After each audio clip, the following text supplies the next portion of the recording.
Saya sudah rajin sholat, saya rajin puasa, saya rajin tahajud, saya banyak berzikir, saya banyak sholawat. Tapi kenapa kehidupan saya tetap susah, tetap sulit? Saya punya banyak masalah. Anda perlu pahami bahwa belum tentu balasan dari amal baik Anda diberikan oleh Allah ketika di dunia. Allah simpan di akhirat. Dan adanya aneka masalah itu sebagai ujian yang harus Anda hadapi sampai mati. Karena setiap orang yang hidup di dunia ini pasti dia akan mengalami aneka ujian tadi. Yang menuntut kita untuk sabar dan sabar. Kita tidak sholat dalam rangka agar kita jadi kaya. Kita tidak puasa dengan harapan rezeki kita jadi lancar. Kita tidak tahajud dengan maksud agar seluruh utang kita lunas. Bukan untuk itu. Tapi kita beribadah karena itulah tugas kita sebagai hamba sampai kita mati. Ada di antara hamba yang mereka diuji oleh Allah sampai mati. Dan ujian itu dia hadapi sampai mati. Ada yang disiksa sampai akhirnya dia mati. Artinya apa? Ujian itu tidak hilang sampai dia mati. Kita terus beribadah. Dan kita tidak mengeluhkan ibadah kita. Kenapa tidak segera datang pertolongan Allah? Kenapa masalah terus ada pada diri kita? Sebagaimana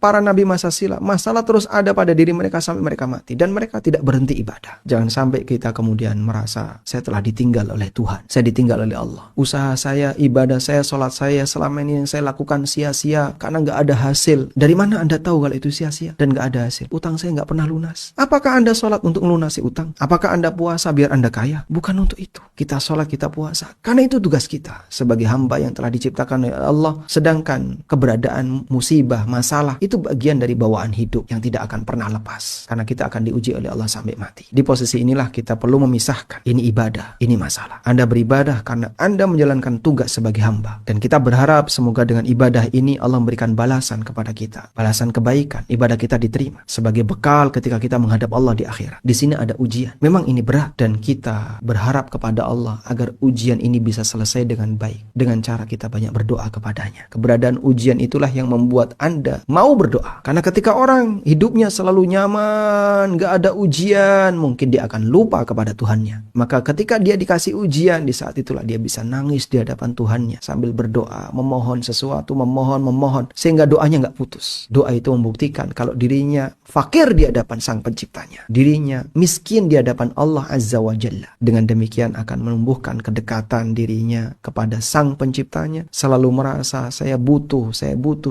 Bagian itu perlu kita pupuk terus. Maka masalah kita adukan kepada Sang Kuasa dalam doa-doa yang kita panjatkan. Sedangkan ibadah kita ikhlaskan. Semoga Sang Kuasa menerimanya. Sehingga nanti bisa kita jadikan sebagai bekal ketika kita menghadapnya besok di yaumil qiyamah. Dan kita berharap semoga kita meninggalkan dunia ini dalam kondisi baik. Dan dalam kondisi kita sudah tidak punya beban. Baik berkaitan dengan urusan agama maupun urusan sesama hamba.